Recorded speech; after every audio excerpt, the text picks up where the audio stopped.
Hello and welcome to the Business Octopus, where we talk about all things sales, marketing, and technology. I'm Avon Collis, CRM and Marketing Automation Specialist at Relevate and all-around good guy. Today, I'm joined by the fabulous Janice Elsley from the Harissa Business Partners, here to talk about how to develop your organization through a people, process, and customer lens. Welcome. How are you going? Hi, Avon. Great to be on the show. We're chatting offline about people, like one of the most important parts of business, probably the one of the largest cost centers as well. One of the most important things I think is to drive the most from those people and make sure that those people can help you run your business to where you want it to go. But obviously that takes quite a lot of work, and sometimes people need to build some skills around that. What's the state of play at the moment? Yeah, absolutely. I think, Avon, we are definitely in a little bit of world of pain in terms of that war for talent. This isn't something that's just happened over the last few weeks or few months. It has been coming. We did know about this a number of years ago. And I think it's pretty evident by the other day I was at a cafe and there was 3 cafes, and basically 2 of them had no customers there at all, and one had full with customers. And these cafes are normally open. And I thought to myself, I wonder what's going on. These cafes are always open. So I walked in and spoke to one of the managers, and they basically said to me, oh, we don't have a chef. We can't get chefs. So we can't open. We can't serve you breakfast. And I was like, oh, okay. What are you guys doing to attract and retain your staff? And the manager said to me, oh, we just hire them and that's it. We give them an apron. And so I thought to myself, okay, if this is what some businesses are doing, this is obviously contributing to why we can't retain staff and why we can't attract them, because people have one life and they want to make sure that they get the best out of that. And so I always think about, when we look at this war for talent, it's about that employee-employer relationship. So what can you do for me? And then what can I do for you? And somewhere in the middle, you have to meet halfway, because I think some employers think that it's just all about them and these are the conditions and this is how much I'm going to pay you. But we need to try and shift that thinking to say, okay, this person's really great. What do they want? Understanding their motivators and their drivers, and then being able to adapt in some way to make sure that it is that win-win for both parties. So to answer your question, Avon, we do have a war for talent and it's going to get worse. And we really do need to think about, organizations really do need to think about how we treat our people, what drives them, what motivates them, what retains them, and what can you do that's different to what other employers are doing. And that's how you're going to be able to attract and retain them. It's interesting you mentioned there, like, I think we've had much more of this cross-cultural movements globally than we've ever had before, and different cultures, perspectives on management and power distance and things like that, and organizational structure. We've got the colonial approach where it's very hierarchical and I'm at the top and you're at the bottom. But these days, and particularly in the Australian culture, people are a little bit more on an even footing. And so I would say it's probably more collaborative. You need to work with them rather than on top of them.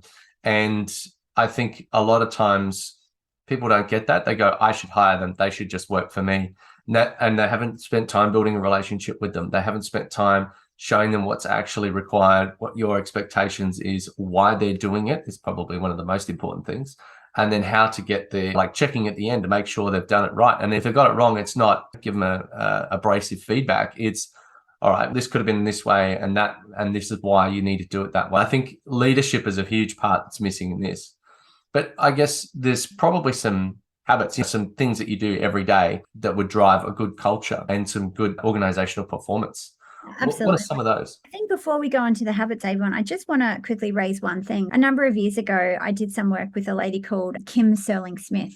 And she interviewed thousands and thousands of people all over the world and did exit interviews. And the reason I say this is she interviewed all of them and started to collect the data to understand why people were leaving jobs and why they weren't happy. Now, these were jobs in lots and lots of different disciplines all over the world. She came up with this thing called the currencies of choice. And this is what most people want: to stay in a job and to be happy. So they want to work for someone they trust and respect in a company they can back. They want to work with people they like. They want to feel appreciated. They want to have a voice. They want to know how to be successful. They want to learn, grow, and develop their career vertically or horizontally. They want to be inspired to go the extra mile and recognized appropriately when they do. And they want to be able to do what they do best every single day. So if you have a look at those 8 habits, that's probably how you and I would feel in our jobs. Despite the fact that there was many people, many thousands of people interviewed in different disciplines, they all came back to those same 8 core things, which I think is really important for all employers and managers to understand, that despite we're all different, we all fundamentally have kind of the same drivers, which fit into those 8 sort of categories. So I just want to make sure I raise that. But in terms of organizational habits that we were just talking about, that really drive high performance, there's been a lot of work that's been done, and I'll just call them out to you. But the first one's really living an inspiring vision. So any company needs to live an inspiring vision. The second habit is they need to communicate clear strategies and goals to their team. So without that, then you're not going to get to where you need to get to. They need to develop their people. People don't just come to work for you. Most people want to be developed. Number 4 is going out of your way to recognize people. You need to thank people. You need to recognize them. That might be a handwritten note. It might be a little reward. It might be, hey, have the afternoon off. It might be recognizing them in public. It doesn't matter what it is, but going out of your way to recognize your people. Habit number 5, generally care for your people. We actually need to care for people. People like to be cared for. So that's about how to show empathy and actually genuinely care for someone, not that they're just a number in your company, regardless of the size. Habit number 6, listen and adapt to your customer needs. So important. And that's why when we talk about developing the organization from a people, process, and customer lens, you need to understand your customer. Go and get feedback from them. Do net promoter scores, all of that type of stuff to try and understand what they want and adapt to obviously what your customers needs. Number 7, continually improve your systems. That's probably a good one for you, Avon, if you want to jump in there. I guess if I am to jump in on the improve your systems, and from a HR perspective, normally the CRM stuff is very much customer focused. We always talk about XRM, so the X being a changeable quality. So customer, partner, people or employee, stakeholder, any of those sorts of things, any relationship you need to manage. So yeah, having a central place where people can get and share information, having a feedback mechanism where people can tell you what they think about the company and maybe even do it anonymously. It's a bit hard in smaller companies, but at a certain point, you get a finger on the pulse of what people actually think and feel, because then you can actually make a change. Yeah, having little reminders to thank someone in your team every week, every day even. Obviously, you don't want to do it every day, otherwise it waters down the value of it. But just sporadic things like that. Like coming from a military background, you give someone the purpose or the mission, and then you say, the execution needs to fall within these boundaries. But otherwise, you have your own brain, your own freedom of movement. And I think people like that. Somewhere where they can make a bit of mistakes or even surprise you with something amazing. Sometimes, just because you said go from here to there, if they went the long way or they went left instead of right, maybe they found a better way that you didn't think of. Absolutely. And I think that comes back to that trust as well. And I think that then comes back to that autonomy and people feeling that they can have ownership and you're empowering them to do that. Whereas if you then just said to me, Janice, you need to do it this way and it has to be done this way, X, Y, Z, I would feel that if I couldn't do it that way, or if that was the only way I had to do it, that it's more dictatorship. They want to have that little bit of freedom and autonomy in their work to feel like they've done it, and they want to be able to be recognized as well. I'd always say give people the space to wow you. Yeah, that's a good one. Yeah, that's really good. It's really good.